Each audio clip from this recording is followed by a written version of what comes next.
So I was working on this text because I want this text to print clean, and as you can see, there's all these little muddy things in here that what I did is I grabbed the magic wand and I started like low, like with a 12 strength. It doesn't select as much as I'd like, so then I up it. Let's go to 19. What does that do? A little better. Let's just go with a 24. Okay, so then in theory I could just, it depends on the strength and it depends on the exact pixel that you pick. So it's kind of like a twofold thing. Depending on where you pick and with what strength you can do this. But then I just thought another way to do this. I mean, the reason why I'm not increasing contrast is because I want to affect color uniformly. But I'm going to try something here. So this is all on one layer. I'm actually going to extract it. Sometimes I'll do this and say, because I want to clean up all this orange stuff. You could use a color channel mask, which once I get this stuff isolated, what I'm going to do is I'm going to create a layer that allows me to jack the contrast through the roof in terms of the fight between the orange being the darker value and the white being the lighter value. Well, I can sort of like accentuate or embellish the difference between them, which will capture all of this subtle garbage that's, bridging between characters. Okay, so I've got that selected. I'm going to just completely nuke it, and if I paste special, paste in place, it brings it back in the exact position, but now on a layer of its own. So now what I'm going to do is I'm going to get rid of the green and isolate this only, and I'm going to go to the channels tab here in the layers palette. So I've gone to channels. I'm going to have a look and see which one of these channels has the nicest contrast. Green's blue. Blue is the nicest one. So what I'm going to do is I'm going to use the blue channel. And I'm going to right click on that. I'm going to say duplicate channel. It'll call it a blue copy. Do you understand why I preferred the blue? I preferred the blue because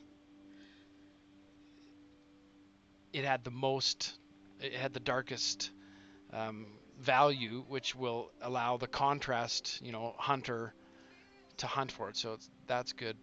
Anyway, so I've duplicated the blue.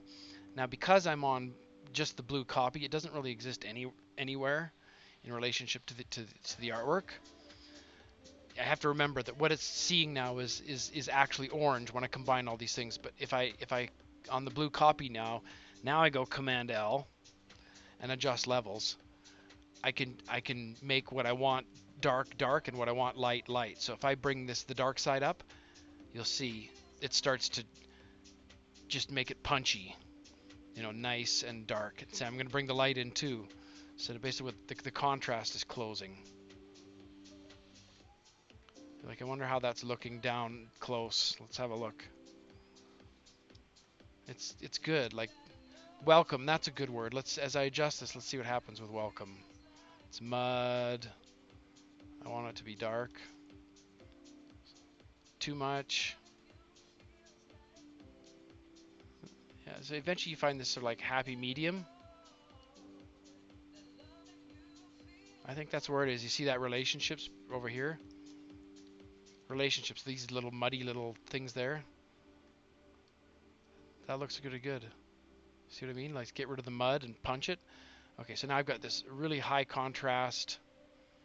Now that I've got that level of high contrast, what I do is now I can do a color range on this blue copy. So now that I'm on the blue copy, I will make a selection, go select, and because those other layers are turned off, now I can use the global, but I'm just doing global on that one layer. Color range. Now if I punch the black and I jack this up nice and strong, See, now I've got a nice selection of what I want, and I want to get rid of what I don't want. So with that selection loaded, what I do is I come back to RGB.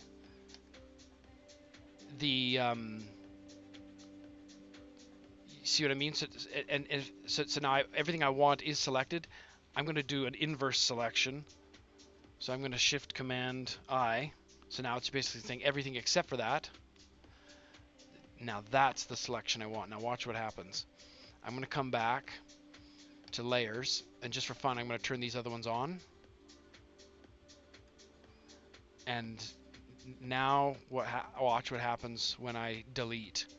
All of this white business is going to go away in a magically clean fashion. Here we go. Let's see how nice my selection is.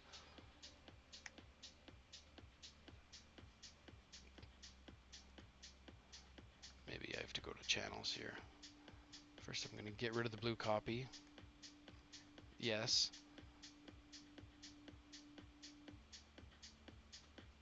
Okay. Now I'm going to come back to layers, and I should delete now. Yes, that's what I wanted.